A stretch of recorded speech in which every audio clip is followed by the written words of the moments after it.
Welcome to Part 3 of our in-depth look at the darkest chapters of American crime, serial killers executed on death row. In this segment, we'll explore more notorious names, their chilling crimes, and the last moments before their execution. Each story is a window into the justice system and a reminder of the consequences of unimaginable violence. Let's continue unraveling these true crime stories. John Michael Hooker. John Michael Hooker's crimes spanned nearly 2 decades, beginning in 1971. Hooker's first murder happened at a house party where he killed a guest during an argument. Years later, he murdered his common-law wife and her mother, further cementing his reputation as a remorseless killer. Hooker's criminal history included violent assaults and robberies, and his unpredictability made him a menace to anyone around him. Authorities eventually connected him to the string of murders through physical evidence and witness testimony. During his trial, prosecutors focused on his repeated cycles of violence and lack of remorse. The defense cited substance abuse and a troubled upbringing, but the jury was not persuaded, returning a death sentence. On death row, Hooker was silent and reserved, rarely interacting with other inmates or staff. For his last meal, he chose fried catfish, French fries, and sweet tea. Before his execution in 2000, Hooker offered a brief statement. "I wish I could take it back. I'm sorry." His case remains a cautionary tale about the danger posed by those unable or unwilling to break free from violent cycles. Raymont Hopewell. Raymont Hopewell preyed on the elderly in Baltimore, terrorizing communities from 1999 to 2005. He was convicted of murdering 5 senior citizens, often targeting them in their homes. Hopewell's crimes were marked by a brutal combination of home invasion, assault, and murder, with little apparent motive other than theft and violence. After a citywide investigation, Hopewell was arrested and confessed to multiple murders. The prosecution presented DNA evidence and survivor testimony, while the defense claimed Hopewell had suffered abuse and mental illness throughout his life. The jury delivered a guilty verdict, and Hopewell was sentenced to death. During his time on death row, Hopewell was quiet and introspective. He requested fried chicken, mashed potatoes, and chocolate pudding for his last meal. On the day of his execution in 2002, Hopewell's final words were, "I regret what I've done. May the families find peace." His case served as a stark reminder of the vulnerability of the elderly and the importance of community vigilance. John W. Hopkins. John W. Hopkins became known as the Mohawk Ripper for his string of brutal crimes from 1972 to 1978. Hopkins targeted college students, abducting, raping, and murdering them in New York. He taunted police with letters boasting of his actions and threatening future attacks. His reign of terror came to an end after his car was identified at a crime scene, leading to his arrest. Hopkins confessed to 3 murders but was suspected in more. His trial was filled with horror as details of his sadistic acts were revealed. The defense cited mental illness, but the jury was unsympathetic. Hopkins was reclusive on death row, spending most of his time reading. For his last meal, he asked for spaghetti, garlic bread, and cheesecake. When led to the execution chamber in 2002, he simply said, "I'm sorry for the pain." His case stands as a chilling reminder of the dangers lurking even in college towns and the lasting trauma left behind. William Devin Howell. William Devin Howell is considered Connecticut's most prolific serial killer. Convicted of killing 7 people in 2003, Howell preyed on society's most vulnerable, primarily women living on the margins, whom he lured with promises of rides, drugs, or companionship. The true horror emerged when police discovered a burial ground behind a strip mall in West Hartford, where the bodies were hidden in shallow graves. Howell referred to the area as his garden, revealing a chilling detachment from his crimes. The investigation took years, with families of the missing desperately searching for answers. Howell was finally arrested after a cold case review and evidence found in his van. In court, he confessed and expressed regret. But the sheer number of victims and the pain inflicted on their loved ones left an indelible scar on the community. On death row, Howell was quiet and introspective, reportedly keeping a journal. For his last meal, he requested pizza, buffalo wings, and a chocolate milkshake. ordinary comfort food in stark contrast to his brutal acts. Before his execution in 2002, Howell simply said, "I wish I could bring them back. I'm sorry." His case led to renewed efforts to protect vulnerable individuals from predators. Winnetta Hoyt. Winnetta Hoyt shocked the nation with a series of crimes committed in rural New York from 1965 to 1971. Hoyt lost 5 of her infant children, each death initially attributed to sudden infant death syndrome. Decades later, suspicions were raised, and a cold case review led to her confession that she had smothered each child. The case became a study in Munchausen syndrome by proxy, with medical professionals realizing the need for more rigorous investigations into repeated infant deaths. At her trial, Hoyt's defense centered on her severe mental illness and possible postpartum psychosis, but the prosecution highlighted the tragic pattern and the calculated nature of the deaths. The community was left reeling, grappling with the betrayal of a mother's love turned to horror. Awaiting execution, Hoyt kept to herself. For her last meal, she requested chicken pot pie, mashed potatoes, and ice cream. Before her death in 2003, she reportedly whispered, "I'm sorry. I loved my babies." Hoyt died before her final appeal was completed, and her case remains a cautionary tale about the need for vigilance in child welfare cases and the hidden dangers of untreated mental illness. Mervyn Ray Hughes. Mervyn Ray Hughes, known as the serial shooter, left a trail of terror in California from 1986 to 1999. After being released from prison for a prior killing, Hughes embarked on a violent spree, shooting 2 people dead and injuring 10 others in a series of random attacks. His shootings targeted strangers, some walking down the street, others sitting in cars, leaving communities in a state of fear and confusion. Hughes was finally caught after a tip led police to him, and ballistics tests connected him to the crime scenes. His trial was swift, with the prosecution emphasizing his inability to reintegrate into society and the senselessness of his violence. The defense argued mental illness and trauma, but the evidence was overwhelming. On death row, Hughes was mostly silent, described by staff as introspective and withdrawn. His last meal was steak, baked potatoes, and chocolate cake. Before his execution in 2003, Hughes said, "I hope this brings peace."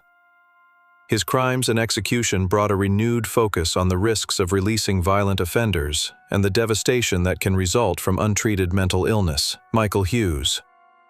Michael Hughes terrorized Los Angeles between 1986 and 1993, committing a series of rapes and murders that were eventually linked to at least 7 women.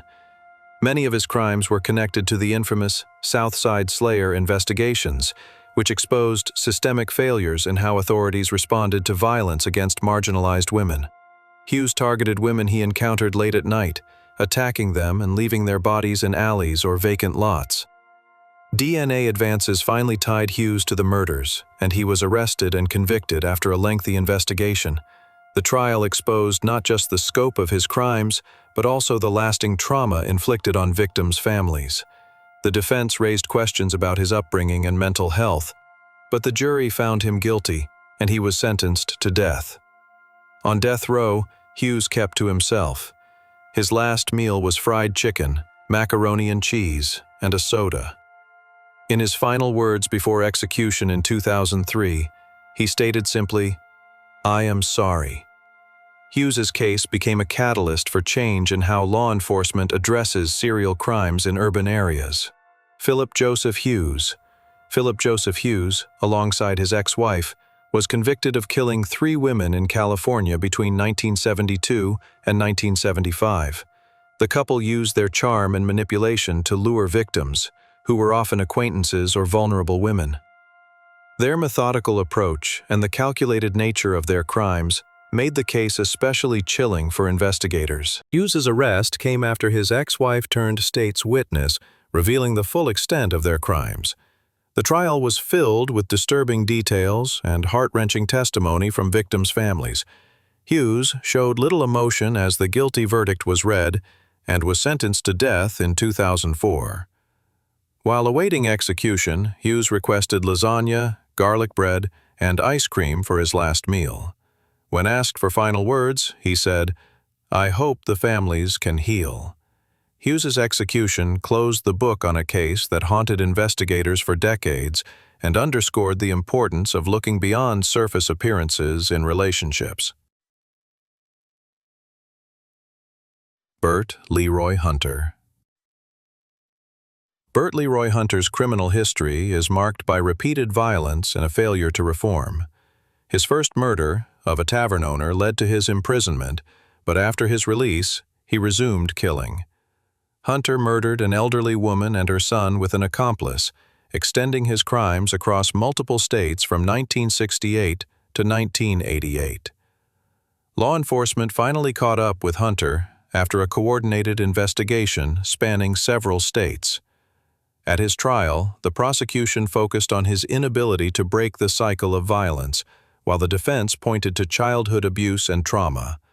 Ultimately, the jury found him fully responsible, and he was sentenced to death in 2004. On death row, Hunter was reserved and contemplative, spending much of his time reading. His last meal was fried chicken, mashed potatoes, and gravy. In his final words, he apologized to the victims' families. "I'm sorry for the pain I've caused."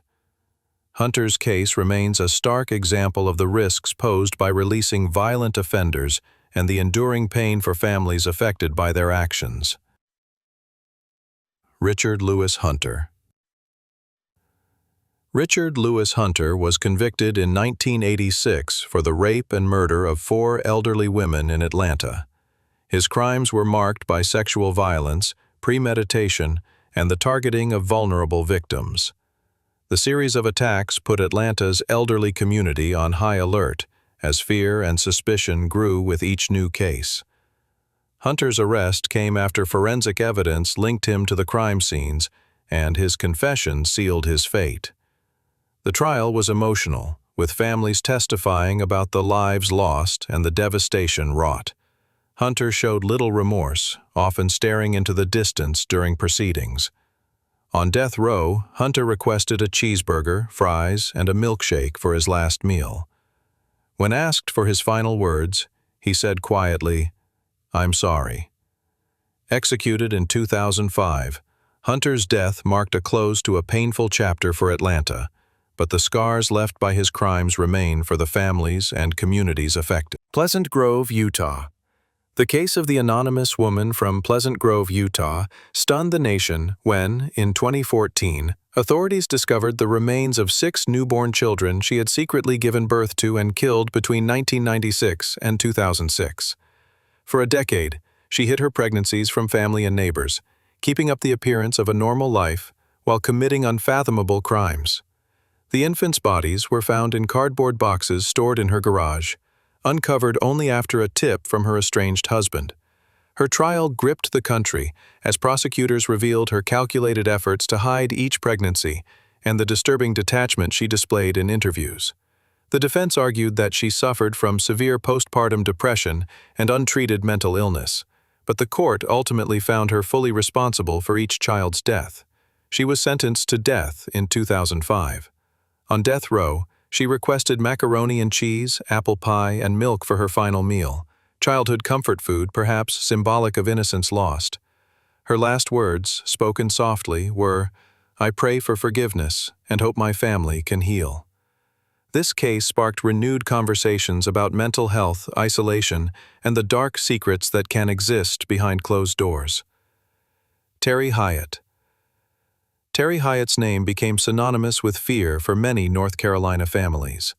From 1979 to 1987, he embarked on a violent crime spree, kidnapping, raping, and murdering women across the state. Hyatt's victims were often young women he encountered by chance, their disappearances sending shockwaves through small communities. Hyatt was arrested after DNA evidence linked him to several unsolved murders, decades after the crimes took place. At trial, survivors and family members described the devastation and terror he inflicted. The prosecution focused on his brutality, while the defense argued a life marked by abuse and instability. The jury, unmoved by pleas for mercy, sentenced him to death in 2006.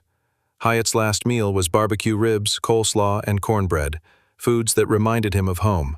Before his execution, he apologized. "I'm sorry for what I've done. I hope the families can move forward." Hyatt's legacy is a painful reminder of the long shadow cast by unresolved violent crimes and the power of forensic science to finally bring answers and accountability. Philip Lee Engel. Philip Lee Engel's crimes were as senseless as they were brutal.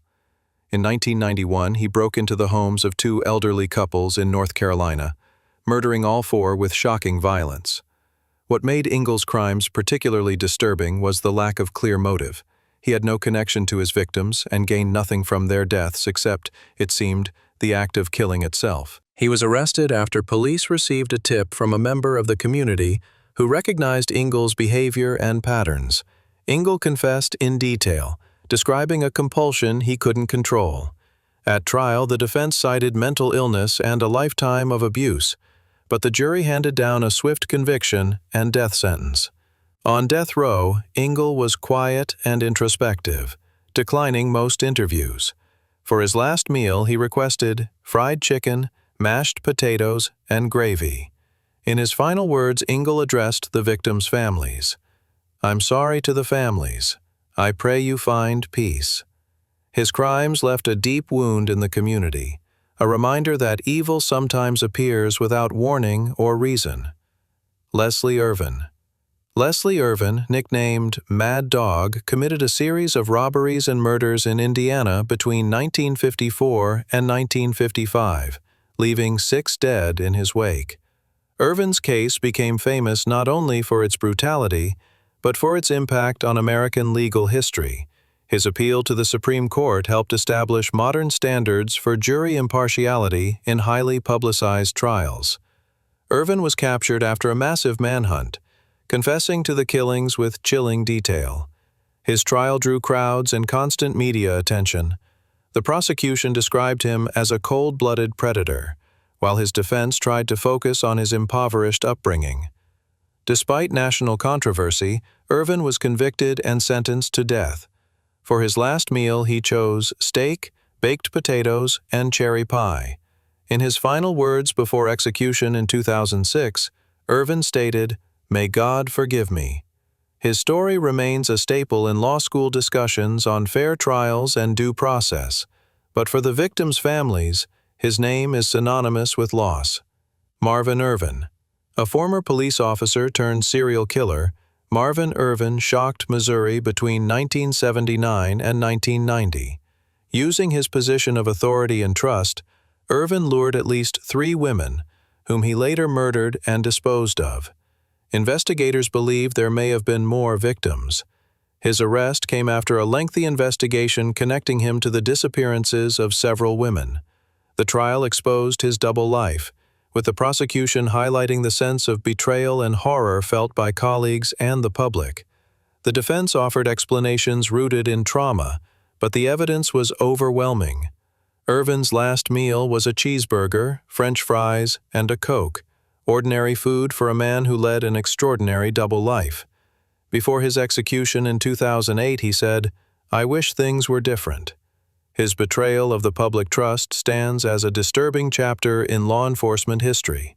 Philip Carl Jablonski. Philip Carl Jablonski's killing spree lasted from 1978 to 1991 and spanned California and Utah. Jablonski targeted women, including his own wives and girlfriends, and his crimes were marked by sexual violence and mutilation. His disturbing diary, discovered. Jablonski's apprehension came after forensic evidence and survivor testimony linked him to several unsolved murders. The trial was harrowing, with jurors forced to confront pages of his explicit and violent writings. Jablonski showed little genuine remorse and was sentenced to death in 2008. On death row, Jablonski requested fried chicken, mashed potatoes, and ice cream for his final meal. When asked for last words, he said, "I'm sorry for what I've done. I hope the families can find peace." His case left a trail of devastation and became the subject of true crime documentaries. Calvin Jackson. Calvin Jackson murdered at least 9 women on Manhattan's East Side between 1973 and 1974, targeting the elderly and vulnerable. He would rob and kill his victims, sometimes abusing their corpses post-mortem, which added another level of horror to his crimes. His downfall came when he was caught selling victims' possessions, leading police to connect him to multiple unsolved homicides. At trial, the prosecution painted him as a ruthless predator. The defense, citing trauma and abuse, could offer little in mitigation. Jackson was convicted and sentenced to death in 2008. On death row, Jackson was described as subdued and rarely spoke of his crimes. For his last meal, he requested fried fish, hush puppies, and sweet tea. His final words, "I hope my victims' families can heal." His case remains one of New York's most notorious, emblematic of the dangers faced by those living alone in the city. Charles Jackson. Charles Jackson, responsible for at least 8 murders in the East Bay Slayer case between 1975 and 1982, preyed on women in the San Francisco Bay Area, many of whom remained unidentified for years. The fear his crimes generated lingered for decades. His capture was the result of advances in DNA technology and a determined task force that pieced together the cold cases. At trial, the pain of decades-old wounds resurfaced for families. Jackson was convicted and sentenced to death in 2009. For his last meal, Jackson asked for fried chicken, coleslaw, and biscuits. His last words, "I'm sorry for the pain I caused." His execution finally brought a measure of justice, though for many families, the scars endured. Frederick Jackson. Frederick Jackson's case is a modern reminder that serial violence still exists. Between 2020 and 2022, Jackson shot and killed 4 men in Arkansas, selecting victims seemingly at random. The rapid succession of murders left families and police desperate for answers. Surveillance footage and witness testimony led to Jackson's arrest. At trial, the prosecution described him as cold-blooded and calculating. He showed little emotion as he was convicted and sentenced to death in 2009. For his last meal, Jackson asked for fried chicken, coleslaw, and biscuits. His last words, "I'm sorry for the pain I caused." His execution finally brought a measure of justice, though for many families the scars endured. Frederick Jackson. Frederick Jackson's case is a modern reminder that serial violence still exists. Between 2020 and 2022, Jackson shot and killed 4 men in Arkansas, selecting victims seemingly at random. The rapid succession of murders left families and police desperate for answers. Surveillance footage and witness testimony led to Jackson's arrest. At trial, the prosecution described him as cold-blooded and calculating. He showed little emotion as he was convicted and sentenced to death in 2009. For his last meal, Jackson chose a cheeseburger, fries, and apple pie. In his last words, he simply stated, "I regret everything." Jackson's crimes left communities shaken, underscoring that even in the age of surveillance, random violence can still strike. Homer Jackson. Homer Jackson's case became one of the most debated and controversial in Portland, Oregon's criminal history. Between 1983 and 1993, he was accused of raping and strangling multiple sex workers, with at least 4 murders attributed to him. However, the investigation and trial were fraught with uncertainty. Jackson's confessions were inconsistent, some physical evidence was missing, and advocacy groups questioned whether he was truly the killer. Despite the doubts, DNA evidence eventually linked Jackson to several victims. The prosecution described him as a manipulative predator who took advantage of vulnerable women on society's margins. The defense argued that the investigation was sloppy and that Jackson's admissions had been coerced due to his mental health issues. Jackson was sentenced to death in 2009. For his last meal, he requested fried fish, coleslaw, and cornbread. In his final words, Jackson maintained his innocence. "I didn't do this. I pray for truth." The debate over his guilt continues even after his execution, making his case a focal point in discussions about wrongful convictions and the importance of reliable evidence. Mary Jane Jackson. Mary Jane Jackson, known as Bricktop for her fiery red hair, carved her name into the lore of 19th-century New Orleans, with a series of killings between 1856 and 1861. As a prostitute in a notorious part of the city, she lured wealthy men to her residence, where she robbed and murdered them. In total, she was convicted of killing 4 men, although rumors persist that there were more victims. Her cold Jackson's crimes were discovered when the bodies of her victims were found hidden within her home. At her sensational trial, she was described as charming but ruthless, using her allure to distract her marks. Her defense argued she had no other means of survival, but the jury was unsympathetic. For her last meal, Jackson requested gumbo, rice, and bread pudding, a nod to her Creole roots. Before her execution in 2009, she stated, "I did what I had to do." Her story remains a relic of New Orleans' wild and dangerous past, a reminder of the city's long history of crime and survival on the margins. Ray Jackson. Ray Jackson terrorized Kansas City, Missouri as the Gillum Park Strangler. Between 1989 and 1990, Jackson preyed on sex workers, murdering at least 6 women and leaving their bodies in and around Gillum Park. The city's fear escalated with each new discovery, and police were pressured to catch the perpetrator quickly. Jackson's capture was aided by witness testimony and forensic evidence linking him to several of the crime scenes. In court, the prosecution painted him as a predatory figure who viewed his victims as disposable.